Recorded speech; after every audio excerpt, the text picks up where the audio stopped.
ancestors will despise our generation for our cowardice for the rest of all eternity. Because the structures of our society today encourage cynicism and a love of money and power that is so singular it has created a circumstance of vast social evil and mass complicity. My friend, the Rabbi Jeff, introduced me to these words of Abraham Heschel. That morally speaking, there is no limit to the concern we must feel for the suffering of human beings. The indifference to evil is worse than evil itself. That in a free society, some are guilty, but all are responsible. So we're supposed to live in a democracy, aren't we? But I want us to remember that democracy is actually a work of love. And Extinction Rebellion was built to be a pro-democracy movement, on the understanding that if we don't demand more of it, we will definitely get less. And look at the state of things in this country today. In 2018, we expected that the conditions brought around by the climate and ecological crisis will facilitate better conditions for authoritarianism and fascism, and that may increase at great pace. And indeed, that is what we've lived through in the last 5 years. We know that the breakdown of our climate and ecology will lead to the destabilization of our world. When we are full of fear, when we are under strain, the conditions lead to people being convinced to vote for strongmen leaders, people who tell fairy tales about reversing time or halting physics. And we know that to demand a just outcome to the crises we face, we must all be able to agree on some fundamentals.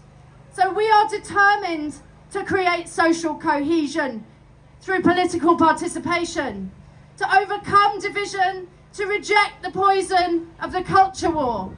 This work today and this weekend is of us coming together for the greatest challenge of humanity's history. Because there is an abject lack of leadership at the moment. This is a problem. War analogies get used when we talk about climate solutions, don't they? But we don't have leaders who are willing to lead us to retrofit our economy or make ourselves ready for what's coming, to transition, to be prepared for the changes that we're already committed to mitigate what can still be prevented. So we have to be the leaders. We have to have a vision of a united sense of care, of a potential to work together and protect each other, of how to decarbonise our way of life, repair and restore the living world, of which we are a part. And together with all these organisations, we are more than the sum of our parts. More than 200 organisations are supporting this push this weekend for justice, for democracy and the fight for life on Earth. And in the history of the UK, I don't think ever before have so many groups committed to working together, to cooperation, to ongoing collaboration. So this is not about a march, this is not about just a demonstration, this is not just a protest, this is the beginning of a new era of solidarity and support and determination.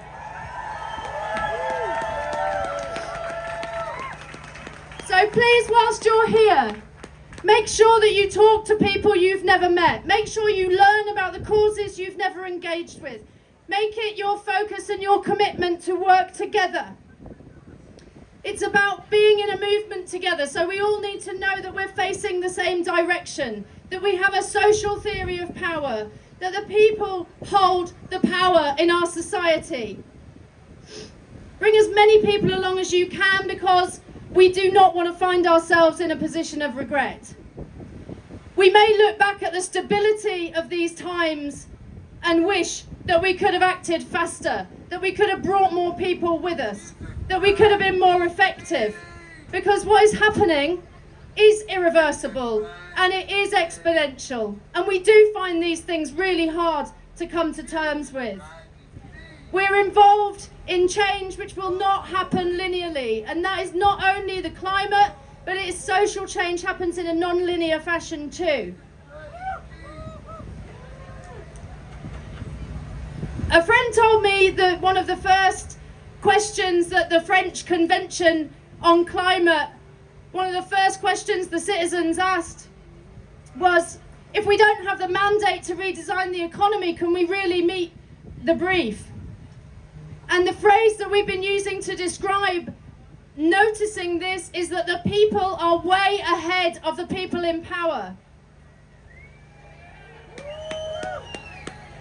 Another friend of mine in Poland told me, in a citizens' assembly there on the cost of living, the elderly people who lived in large apartments that were costing them too much to heat came up with a solution to that problem, which was that they would swap them with new families that needed more space.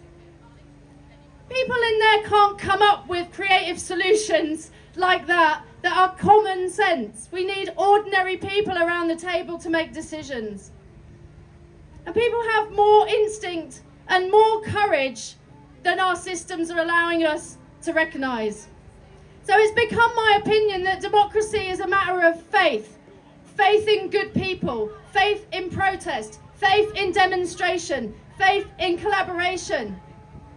We know what the world needs and we know what our lives need, so we need more of a say.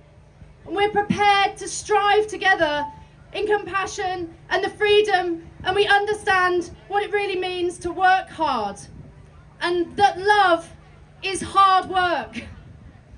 So we're igniting the belief in our species as one which is awash with ordinary goodness. Ordinary people are not cynical psychopaths, but an awful lot of people in charge of our society are acting like that. We also know that love is more motivating than truth, as our friend theologian Carmody Gray has been pointing out. Why is nothing sacred in our society? What has happened to the concept of the sacred? So, when we take direct actions, when we engage in non-violence, we are engaging in a noble and sacred political tradition. We're bringing heat to an area that needs attention, like an immune response. We're making space for conversations that need to begin and actions that need to happen. And like assemblies and democracy, the work of non-violence is the creation of space that never existed before. So this weekend, we'll bring together lots of people. We're knitting together our movements. We're growing our relational strength. Because if you are a cynical and fearful leader in the 21st century, like all of those before you, your greatest fear is our friendship. It is our compassion, it is our maturity, and it's our resolve. So we're going to get organised. We are fueled on mutual love. We're reclaiming dignity. We will demand to create a new world. We are broad. We'll rebuild everything. We'll love each other. We will forgive each other. We'll work harder, and we'll demand that things change for the better. Thank you.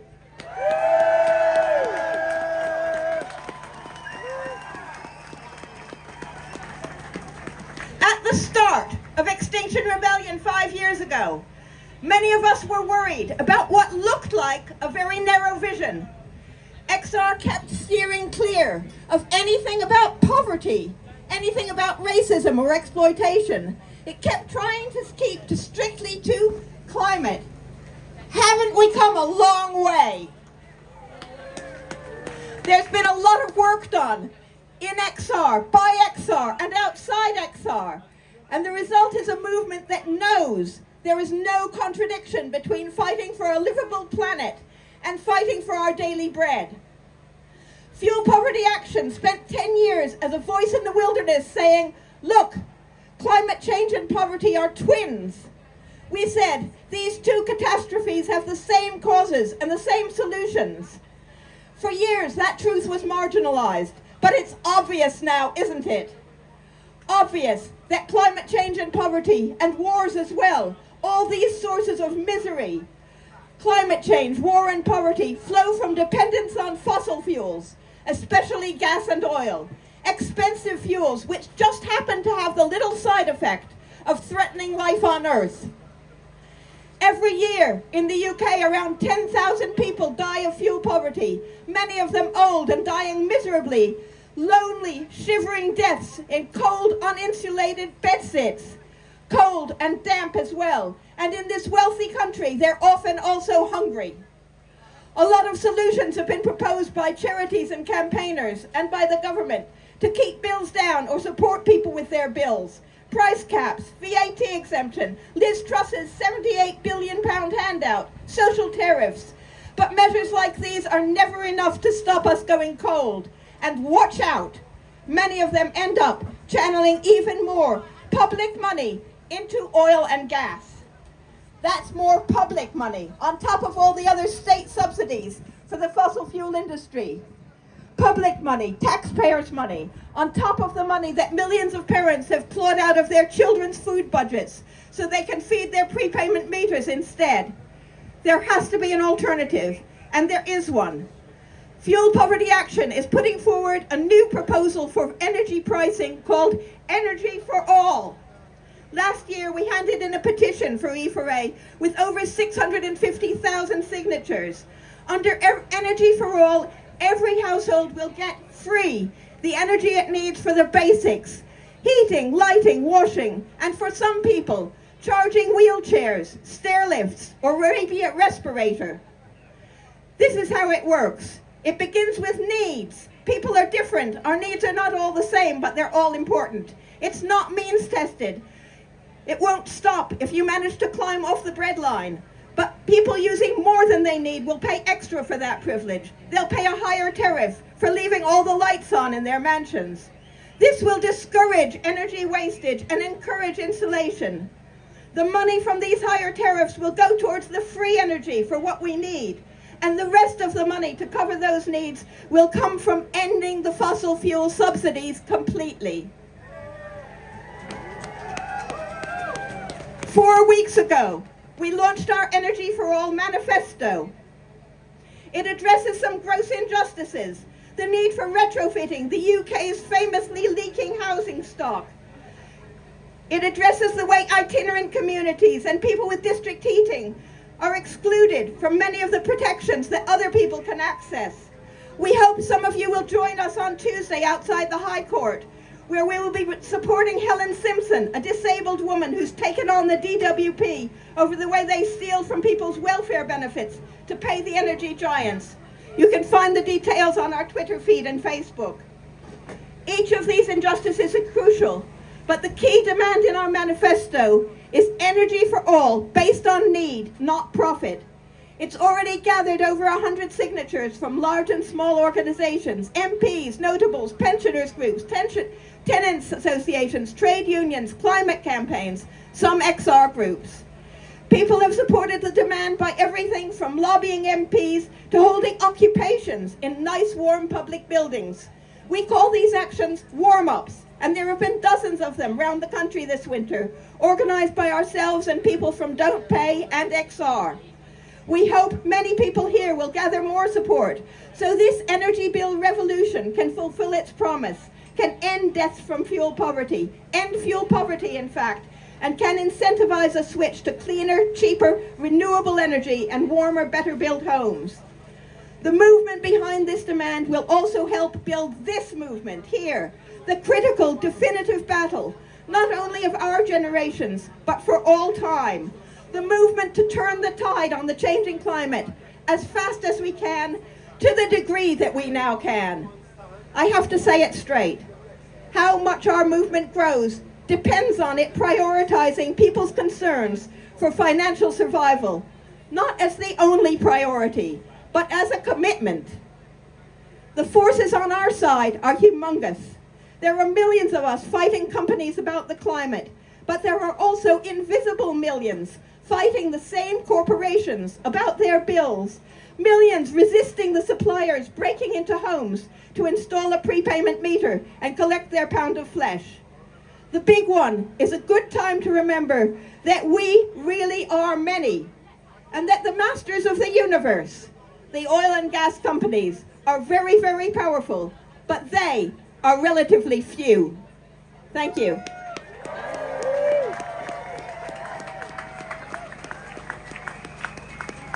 incredible example of so much amazing work being done by so many groups across the environmental sphere.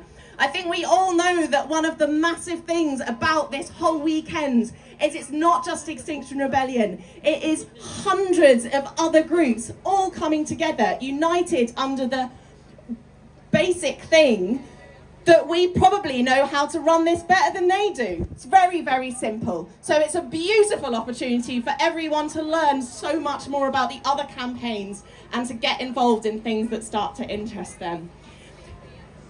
Having said that, it all gets quite heady, doesn't it? It gets quite overly intellectual and there's a lot to process. So we're just going to have a short few minutes of a nice song that if you want to, you can get involved in. Let's bring it back down. A few minutes worth, and then we're going to hear from some amazing parents.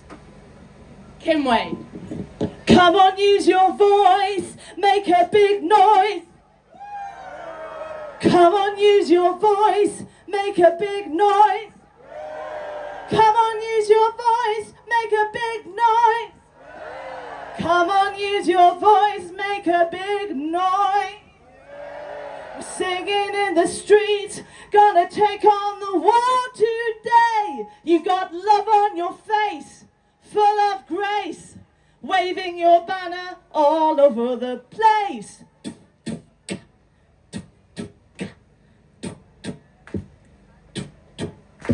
We will choose our future. Sing with me.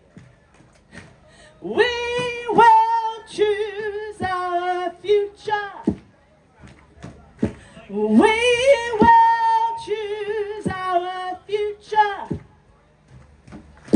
We will choose our future. So come on, use your voice. Make a big noise. Come on, use your voice. Make a big noise.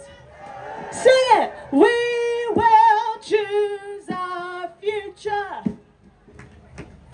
We will choose our future. Sing with me. Unite to survive. We will choose our future. Unite for nature. We will choose our future. So we're running out of time. We will choose our future. One last time. We will.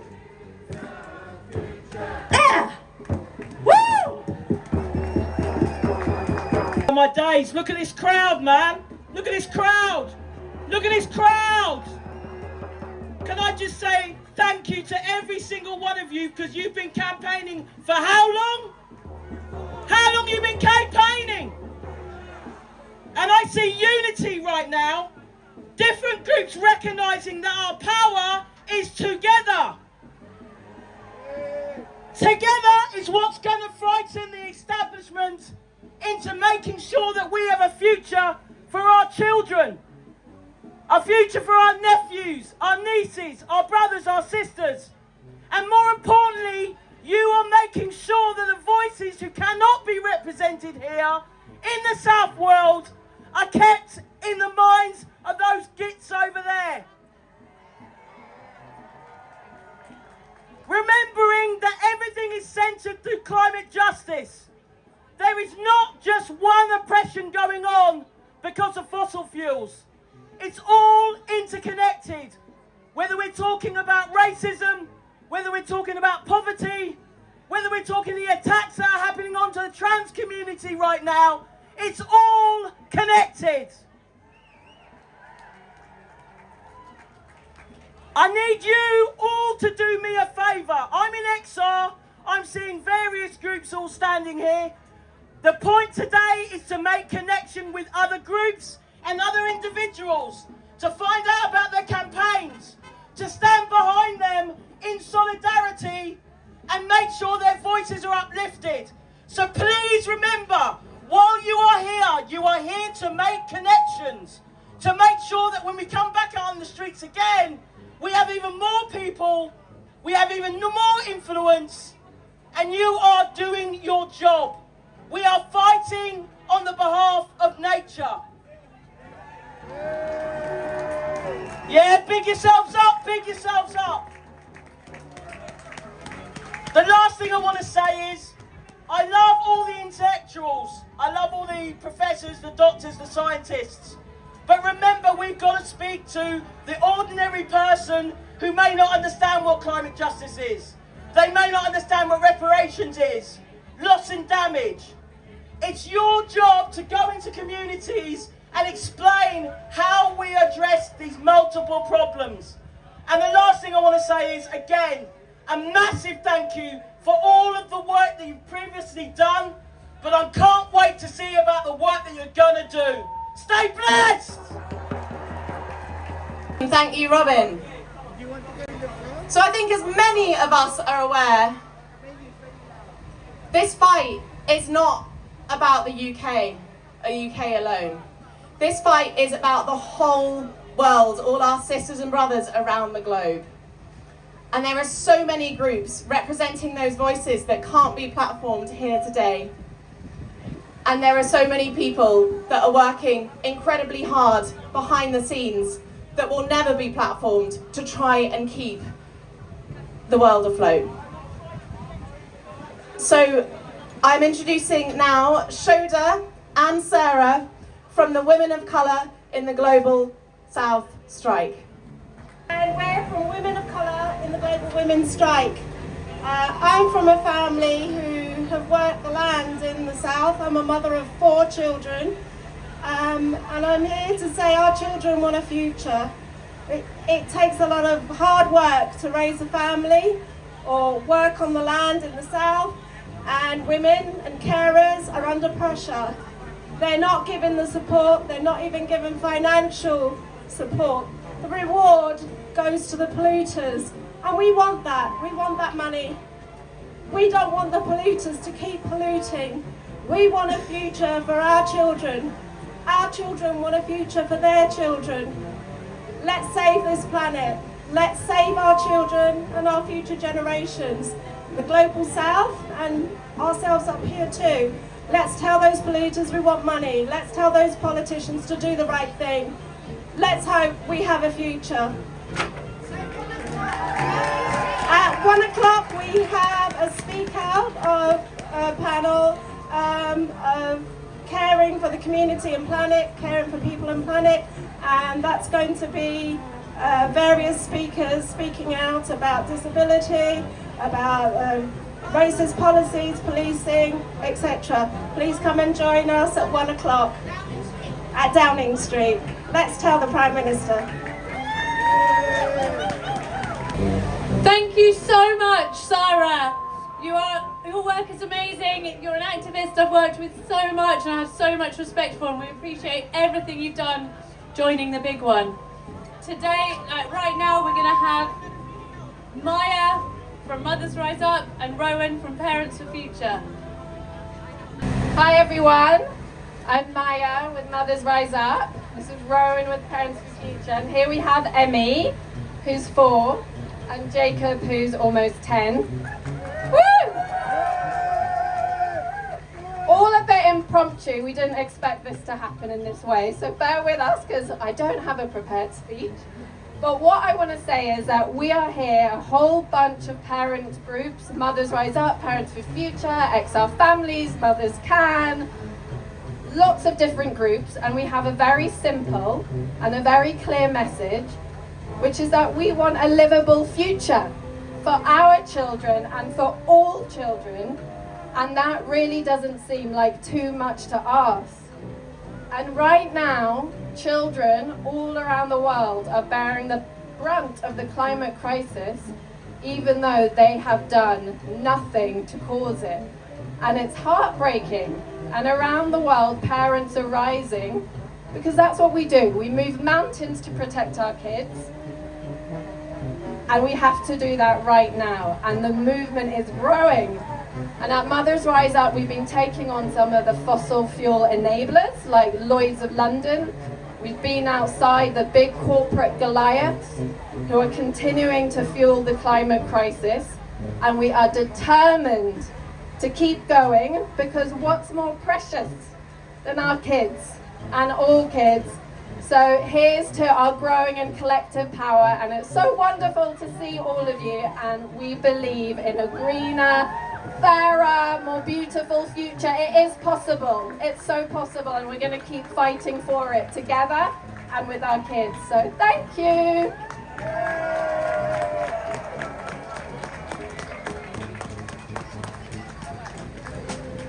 Hello. We got some sunshine. Let's hope there's some more of that coming back. So I'm Rowan. I'm here with Parents for Future UK. Before I get started, hands up how many people here know of friends who are worried about the climate crisis, who do care about environmental issues, but who are not here, who are not doing anything.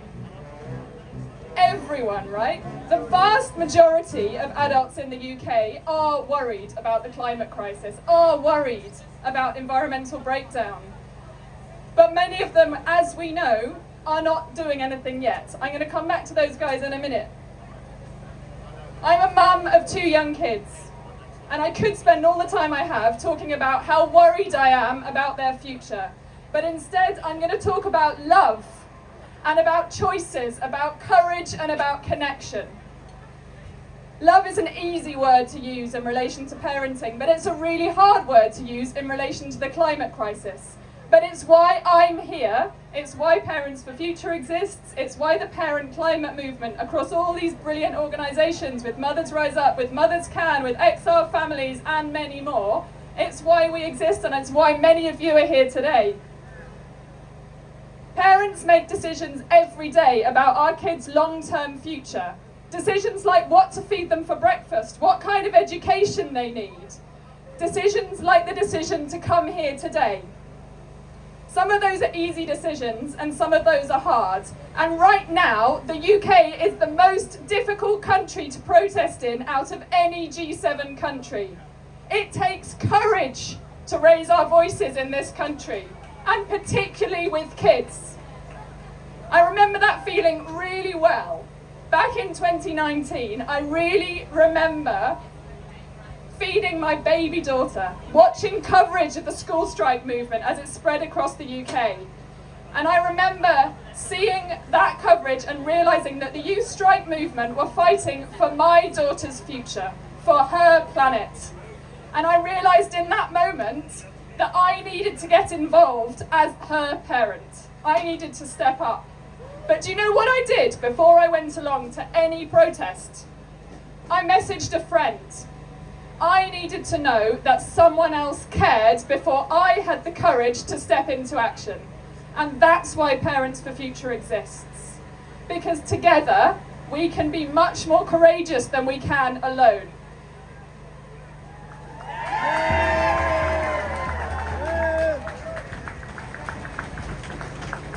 Parents for Future is a movement based on fierce, protective love. The kind of love that I felt looking at my baby daughter, vulnerable, trusting, and entirely dependent on me. We're a movement that exists as a gateway to help more people, like all those you were thinking of a minute ago, take that step into action. Because we know that the more connected we are, the more courageous we can be.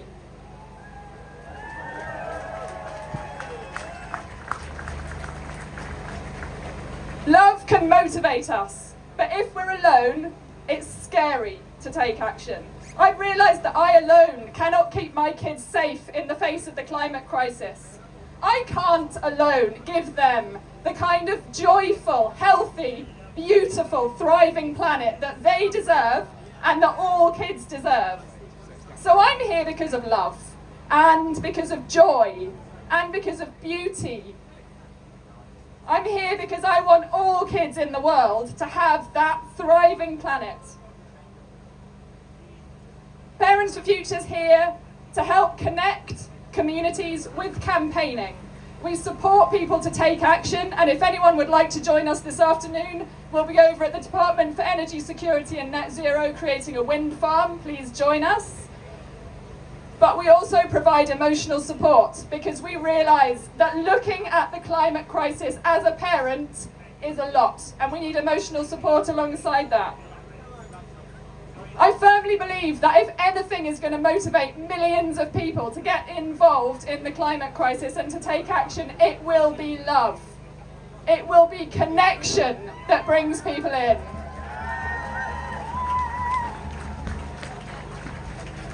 Love is powerful, and together we are powerful.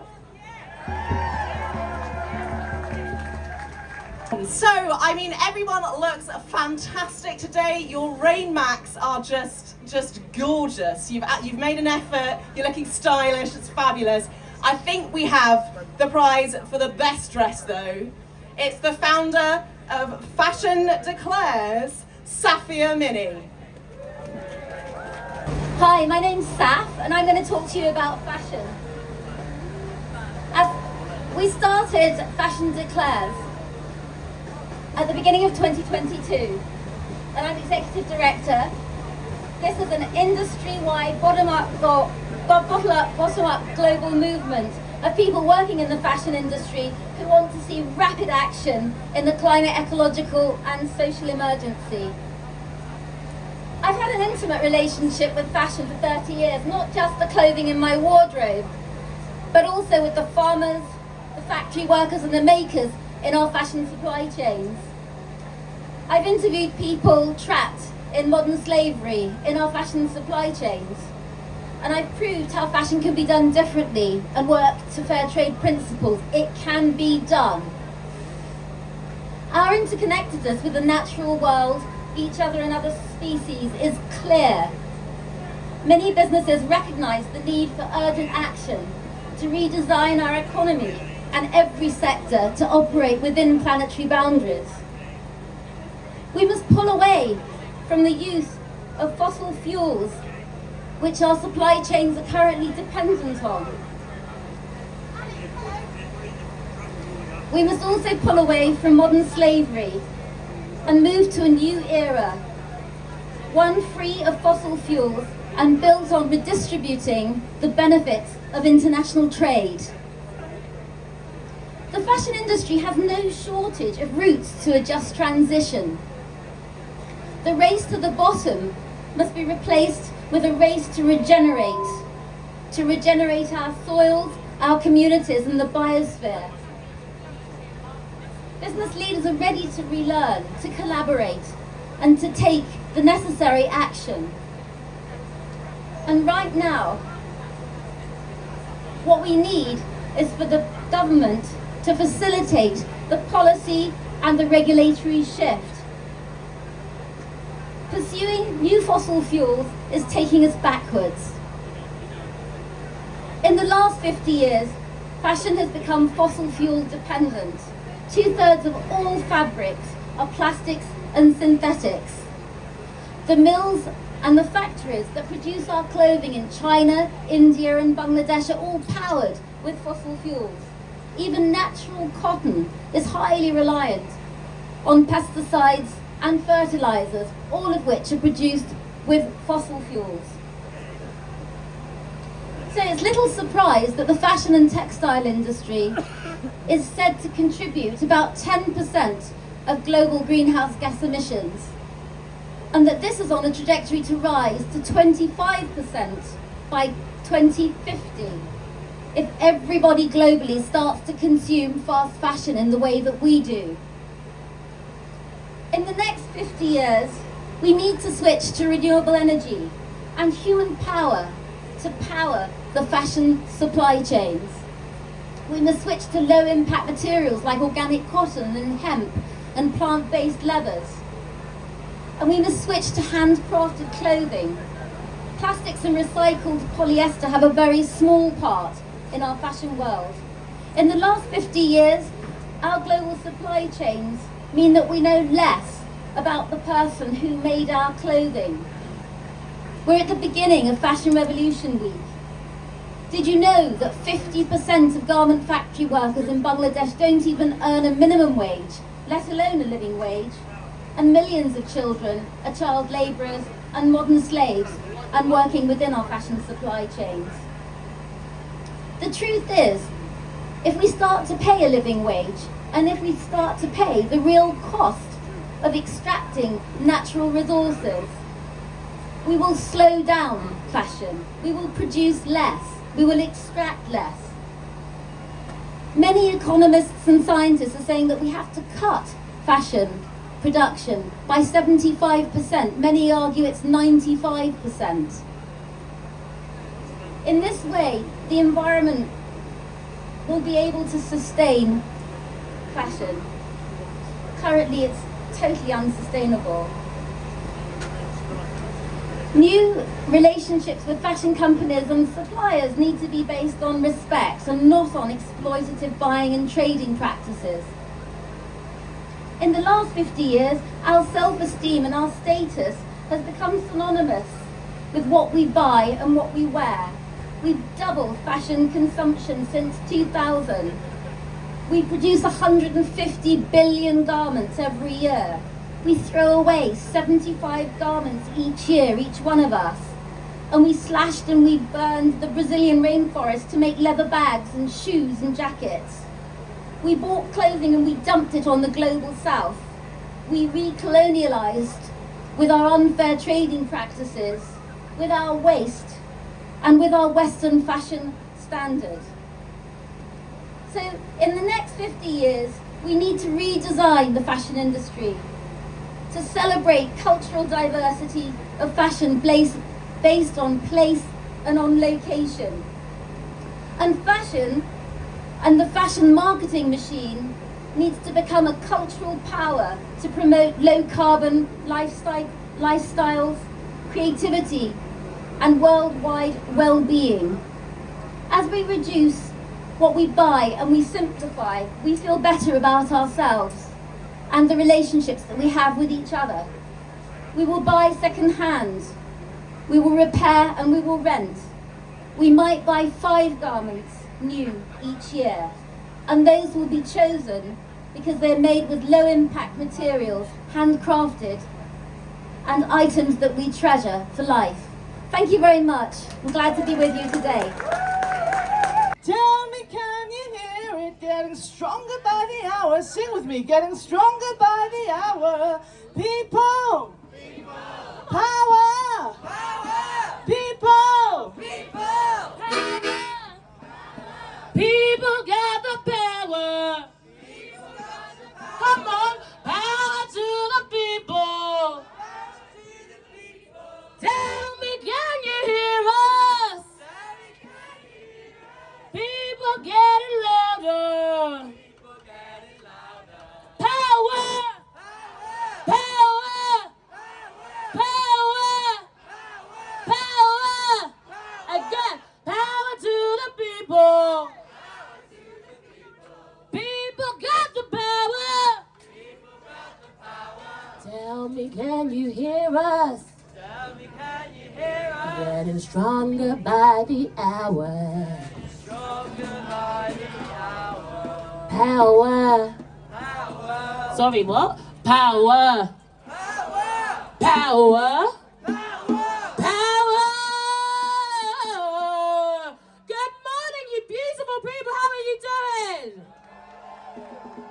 I know the weather's a bit muggy, but we are here. Also, I would love to say Eid Mubarak to everyone as well, and Salam Alaikum, which means may peace be upon us all. We are orchestrated discontent, we are just setting up, and we are looking forward to playing for you today. Thank you all for coming out for XR's big one.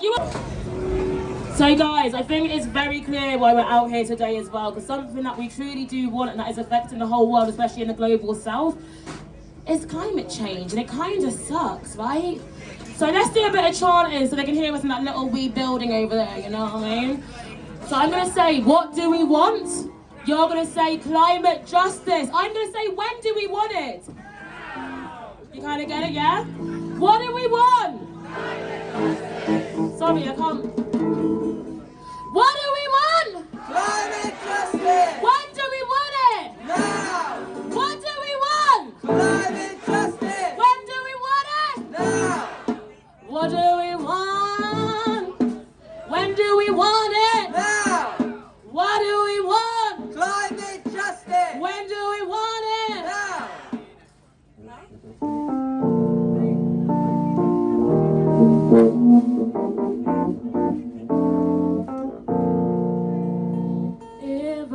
had to rise up now, I would do it for the planet. I would do it for the planet, for it deserves the best. If I had to rise up now, I would do it for the children. I would do it for the children, for they deserve the best. Feel free to dance with us. If I had to rise up now, I would do it for the mothers. I would do it for the mothers, for they deserve the best. If I had to rise up now, I would do it for the nurses. I would do it for the nurses, for they deserve the best.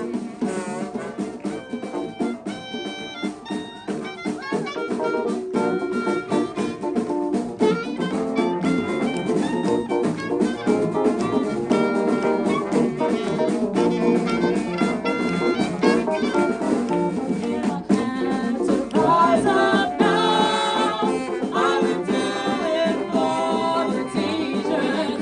I would do it for the teachers, for they deserve the best. If I had to rise up now, I would do it for the people. I would do it for the people, for they deserve the best.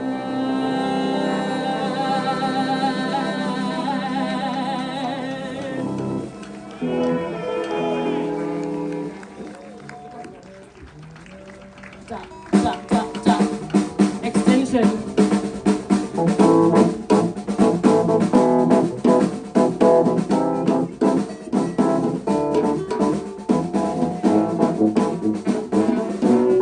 You ready? How you feeling? Extinction Rebellion. Extinction Rebellion. Extinction Rebellion. Extinction Rebellion.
want it? Now! What do we want? Climate justice! What do we want it? Now! What do we want? Climate justice! What do we want it? Now! What do we want? Climate justice! What do we want it? Now! What do we want? Climate justice! What do we want it? Now! Okay, fantastic. Look, I just want to do... You've got to get off of you. I'll just do something unscripted because he never gets sung about, this geezer. But, you know, so we've all been here for 4 years doing this. And there's a bloke who's done the sound for all 4 years. So I just want to give it up to Rick. What a dude. Things have been a lot more hairy and scary usually, so this is an easy gig for Rick. Okay, so can you imagine if, you know, against all expectations, it works out. And 2080, we're all here and doing all right, okay? It's going to take a lot of work to get to that, but imagine that happens in 2080 and your lovely little daughter goes to a history lesson, yeah? And they're studying this period in history. And you open the chapter in the history book and it's the chapter of shame. And they're going, you what? They knew that it was going to do this and they just kept burning it. They knew that millions were going to be displaced and millions are going to die and they didn't. What were you all thinking of? And then, right, you turn over, so as a 15-year-old, you're going, well, how did they make decisions in those days, right? And then they have a little bit of footage of, you know, your average day in the Houses of Parliament, right? Loads of, you know, ancient sort of furnishings, mostly stolen from the global south. And then on this side and this side, just elderly, generally privileged people braying at each other, scoring points, going, oh, you know, it's a bit like the Fields of Eton. And again, imagine being a 15-year-old, going, what were you thinking of? That's what this is about, right? That's what the third demand was with XR. You know, we're all going, yeah, act now, okay? And, you know, that makes complete sense, all right? Tell the truth. That makes complete sense. And then the third one. What is that? What is citizen simply? But I'm telling you, that was the most visionary one. Because if you're going to deal with the climate crisis, you'll get nowhere until we deal with the crisis in democracy, the crisis in governance, the way decisions are made. It's embarrassing, to put it mildly. So I'm going to speak to you from I mean, I'm 58, born in Bromley. I'm just an old middle-class punk, right? And I'm not particularly brainy. I'm very mouthy, but I'm not particularly brainy, right? But I got locked into a gang of pioneers. I'm really going to relish telling you this. Everyone okay, by the way? Yeah, good. You've had loads of people talking at you all day. Thank God for the band. But I'm going to speak to you from the edges of what's possible. Because one of the things I've realised that's keeping us back from change is our imagination of what's possible. Okay, we're so stuck in this particular paradigm that you can't see outside of it. So I'm going to speak to you, dare I say it, from outside the paradigm. I've seen it, and I'm going to testify. So in 2021, some extremely brave and tenacious pioneers in the world of citizens' assemblies and sortition, and I had the honour of working with them and supporting them, they did the world's first ever global citizens' assembly, chosen by sortition. 100 people, a snapshot of the human family, and they were 100 people chosen by lottery. People walked up to them in the street. The points on the map were done by a random algorithm. And so when they all came together, 68 hours on Zoom over 11 weeks, okay, 10% of them, no formal education. 70% of them living on $10 or less a day. 50% identifying as female. 13% white. 18% Chinese. 17% Indian. It was the human family coming together, not the leaders, not the people put on a bloody pedestal, but people who were stopped while walking down the road in Chiang Mai. A forester from Chiang Mai, Chom, he goes down every couple of months to get his food from Chiang Mai, and this student came up to him, and Chom's never had any education. Student comes up to him and says, would you do this thing called Global Assembly? You'll get a little bit of money, and we'll look after you.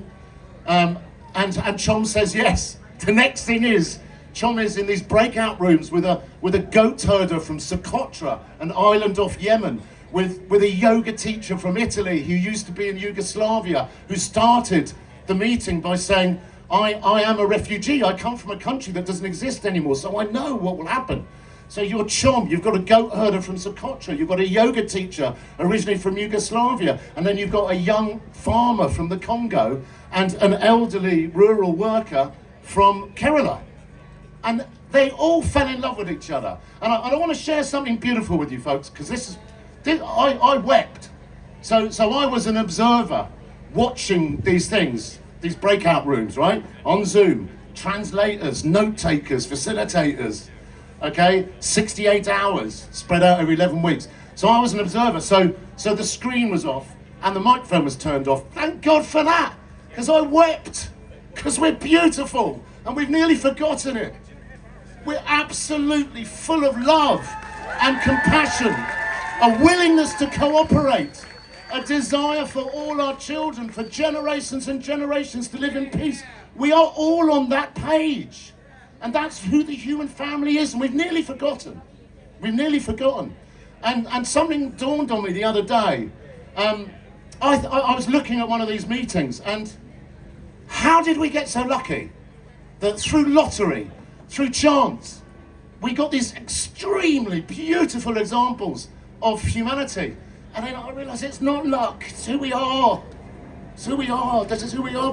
We can do so much better than this.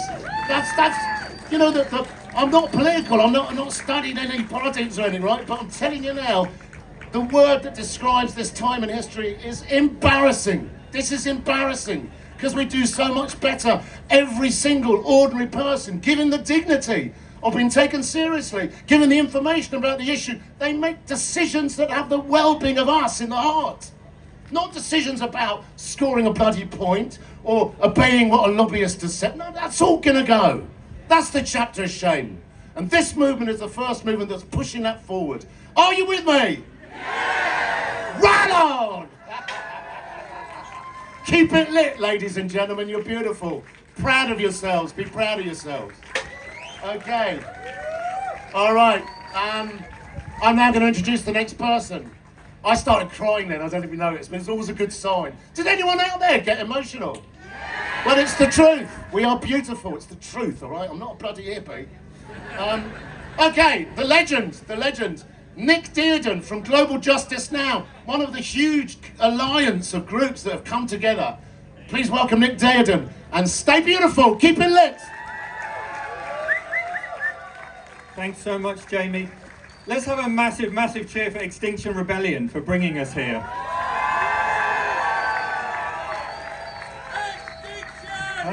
Thank you to all the beautiful, beautiful people who put all of this together, but you're also cheering yourself. You are all rebels, you are part of this movement, and by the end of this weekend, the movement is going to be bigger.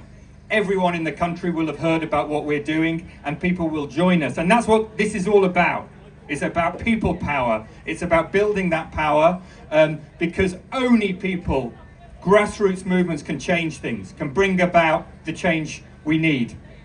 One of the things that we've come together to say is there is a massive problem in this country and across the world with the stranglehold that a small elite exercises over our political system.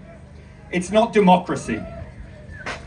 And that elite has decided to put the right to profiteer from crisis, the right to plunder and extract from society and our planet ahead of every other consideration, even the consideration of our right to life. They are behaving like a death cult. They're robbing us of our future.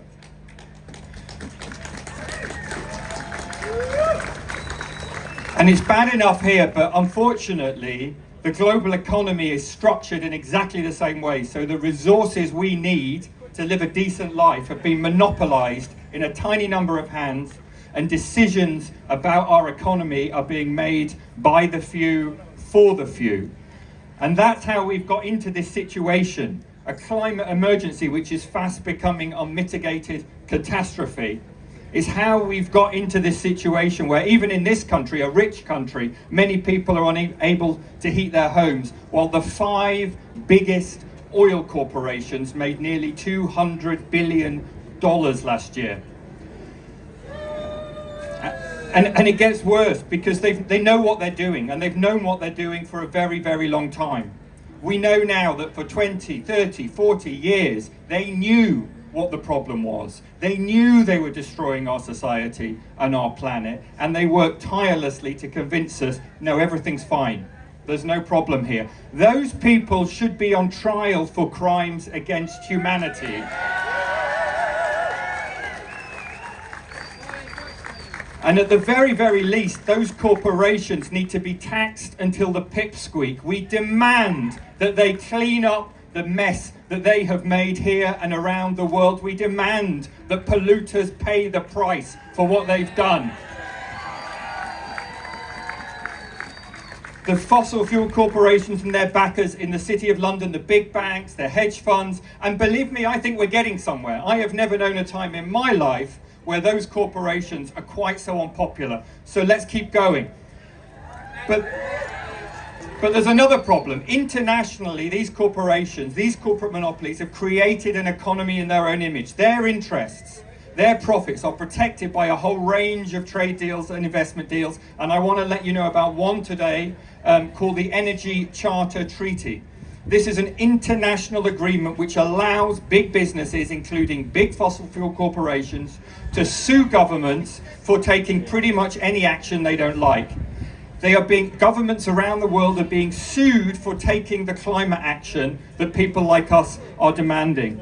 So just to give you some examples, Italy has been sued by a British corporation for its decision to stop drilling oil off the Adriatic coast. Slovenia has been sued for placing a moratorium on fracking, again by a British corporation. The Netherlands is being sued by German corporations for phasing out coal-fired power. And these corporations, they're not just suing for the money they've lost on a project which isn't going ahead anymore.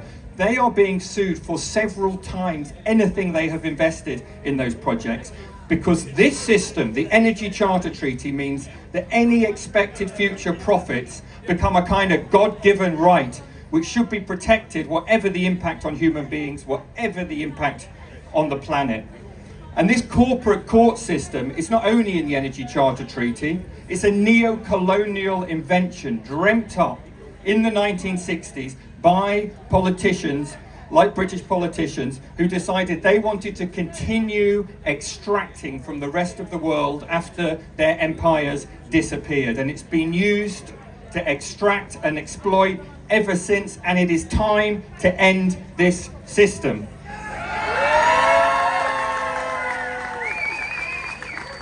And I've got a little bit of good news, because this is quite depressing. I've got a little bit of good news.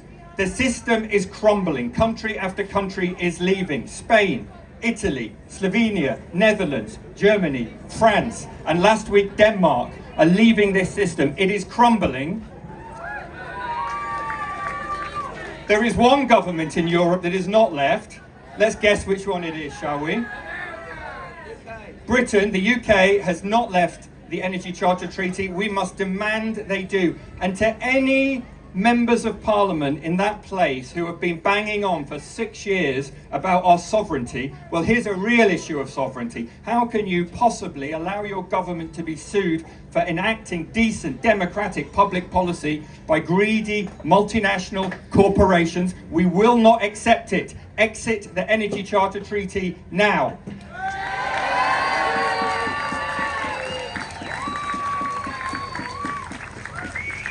And of course, that's just one example of the way the global economy is subverting our fight against climate change. It's just one reason we're joining Extinction Rebellion this weekend to protest on our own political elite's failure to stand up against these corporations. If we are to deal with climate change, we need a radically different economy. We need to stop pretending big business has the answers. We need to stop turning to the international market for decisions which should be democratically made by all of us. Thank you for being here, for standing with us, for saying this. This movement will change things. This movement has to change things. Exit the Energy Charter Treaty, make polluters pay. Do not give up. You're wonderful, you're beautiful. Thanks for being here.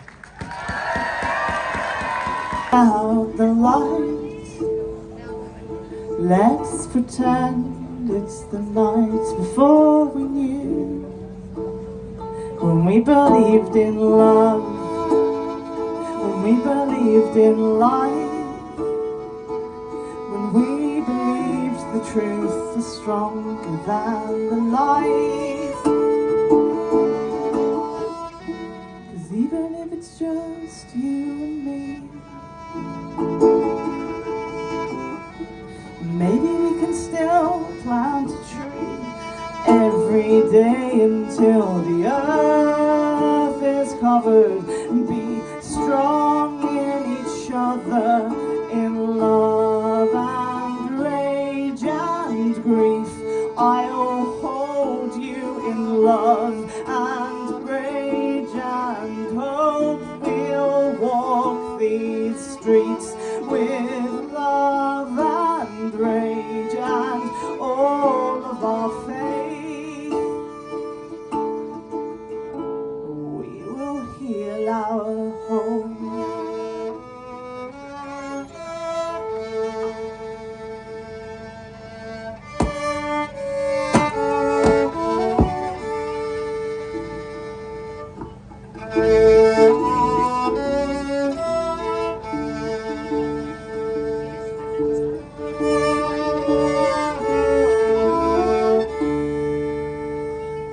Turn up the news, open your eyes, let your heart be your power, be your guide, and we'll believe in love, and we'll believe in life, and we'll believe the truth is stronger than the lies. Even if it's just you and me, maybe we can still plant a tree every day until the earth is covered. We are there for each other in love and rage and grief. I'll hold you in love and rage and hope. We'll walk these streets with love and rage and all of our faith. We will heal our home.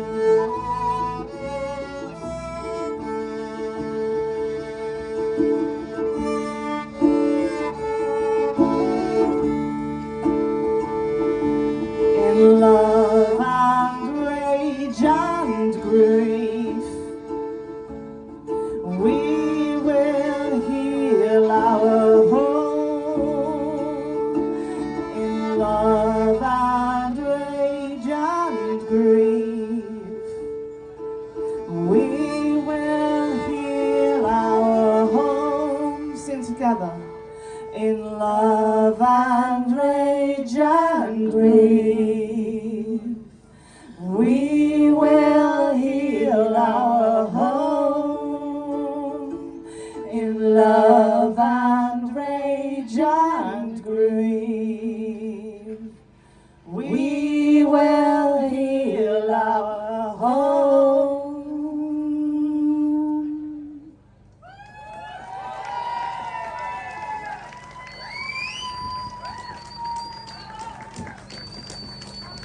Thank you for singing. My name is Kim Wei, this is Chris, this is Lisa. Thank you for having us. And welcome to a very special guest. Thank you, Kim Wei and company. What wonderful music. Another round of applause for these people.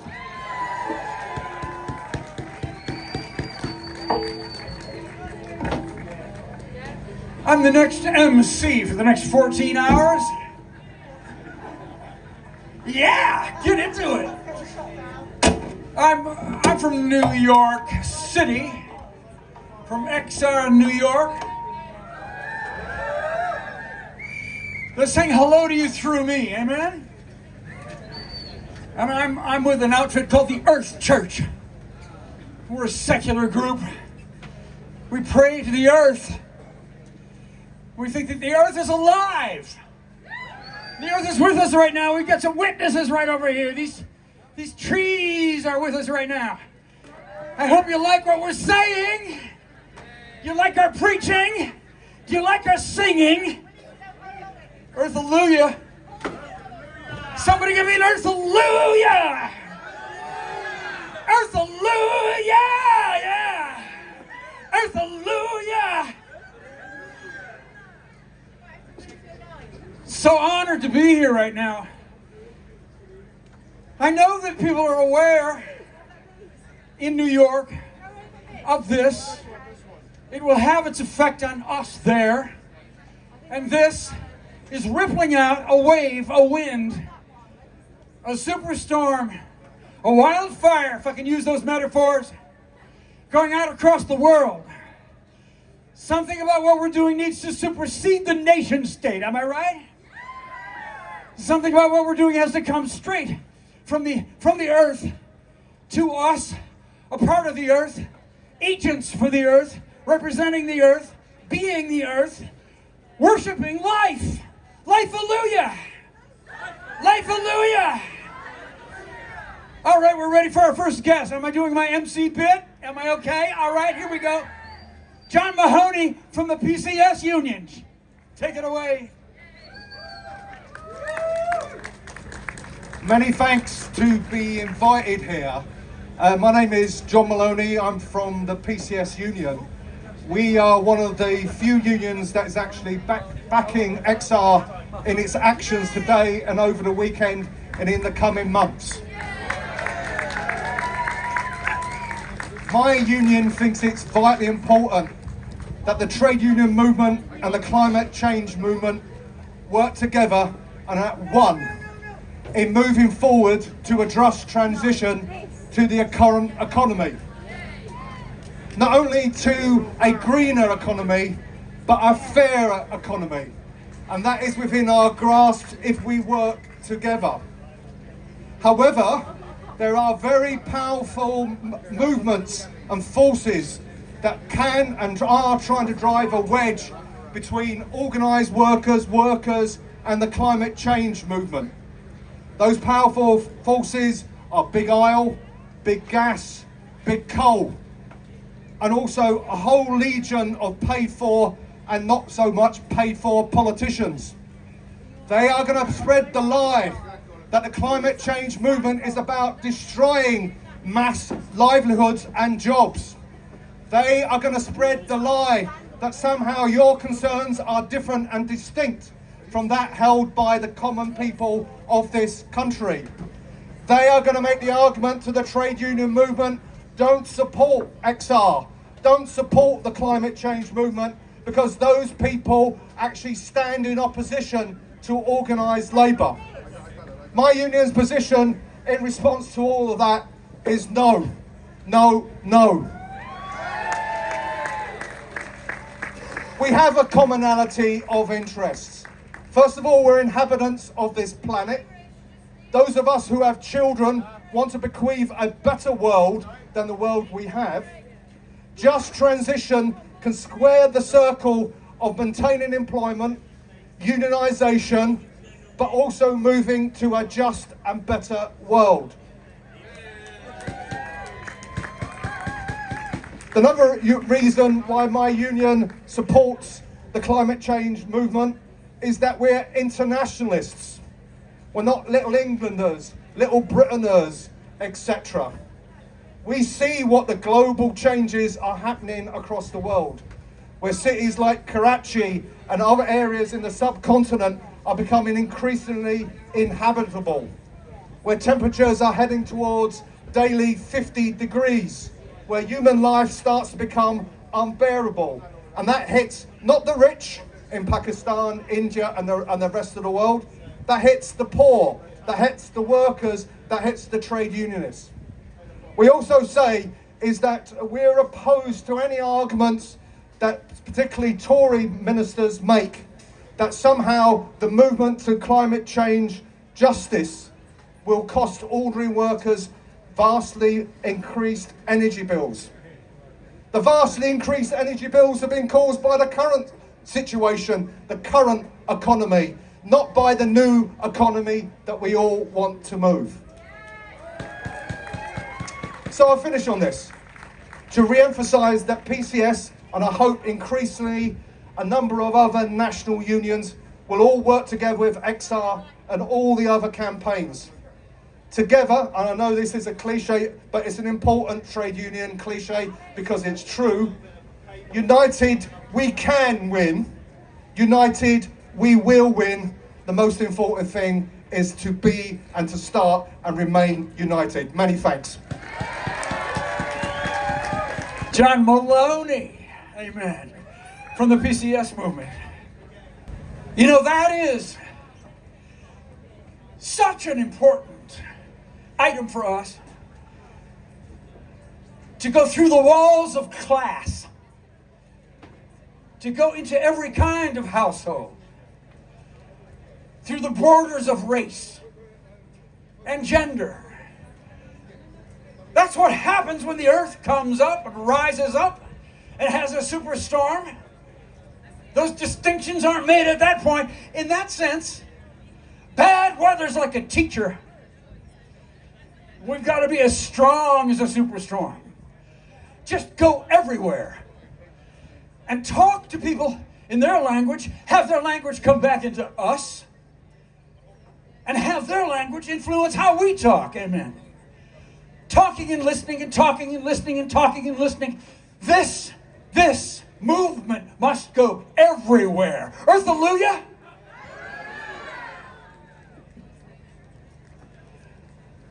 Having been given this MC job, such an honored privilege, I'm up on stage.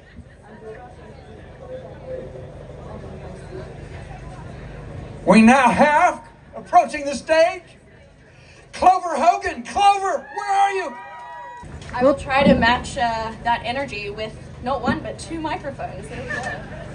Hi, my name is Clover Hogan. I'm a 23-year-old climate activist, and I wanted to start by thanking every single one of you for showing up on this cold and rainy day. Now, I could come up here and tell you that we are running out of time, that we have just 7 years left to avoid irreversible climate collapse. I could tell you that this is the most urgent, important moment to take action. Yet I have spent half my life shouting dire warnings. And this moment, it's not unique. It's made up of every moment that came before, every moment someone chose to step up in the face of injustice. In 1973, when activists passed the Rehabilitation Act, the first law to recognize the rights of people with disabilities. In 1969, when LGBT folk resisted police brutality during the Stonewall Uprising. In 1955, when Rosa Parks refused to give up her seat on the bus, sparking a movement to abolish racial segregation. In 1918, when suffragettes won the right for women to vote. And for the 500 years Indigenous communities have fought against genocidal colonization. I stand here today because generations before me, before us, chose to resist. Because individuals in collective had the courage to demand, to ask, what if we did things differently? We stand here today not because we're staring down the barrel of a grim future, but because every person who struggled before us struggled so that we might have this moment, so that we might create a more just and a more fair world. We stand here because the generations who come after us, they too will look back at the people assembled here today, and they will know that we fought so that they might have that same chance. Throughout history, It is activists. It is the people branded radical who have led us to liberation. It wasn't the police who protected our LGBT brothers and sisters. It wasn't men who lobbied for women, and it wasn't a CEO who organized the first union. Because oppressors do not liberate the oppressed. We will not solve the climate crisis with the same people and the same types of thinking that created it. Our governments, the corporations who have profited off the exploitation of our planet, these people will not challenge themselves. They will not change the very system they continue to benefit from. Power does not disrupt itself. It does not give itself up. It is up to us. We only have one another. We can't wait for change to happen in 10 years. We can't wait for change to happen tomorrow. It happens now, in this moment, and every moment following. And it doesn't stop when we go home today. Change happens at the dinner table. It happens at the ballot box. It happens at the supermarket. It happens with how we decide to spend our 9 to 5, and it happens when we come together in collective. Ours is a generations-long struggle. I am 23 today, yet I may not live to see the future that I am fighting for. And I don't take action for that distant hypothetical. I take action now, in this moment, for no greater reason than I know right from wrong.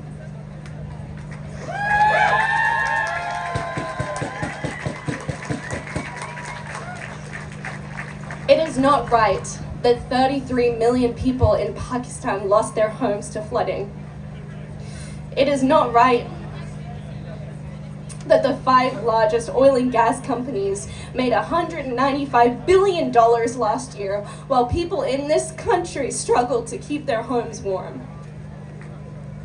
It is not right that we turn away people in desperate situations arriving on our shores.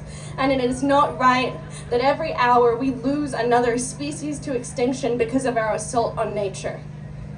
It is not right that we live in a culture that tries to numb us and make us complicit in mass suffering. It is not much more complicated than that, telling right from wrong. Like me, you may feel overwhelmed. You may often feel powerless. You may question if you're the right person to take action. But when you listen to the heart, when you listen to your heart, you will realize that you have no choice but to act. So in this moment, and every moment going forward, for generations past and generations future, let us act together. Thank you.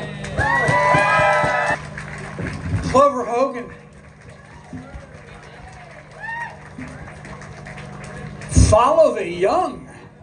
Am I right? Follow the young. I wasn't that smart when I was 50.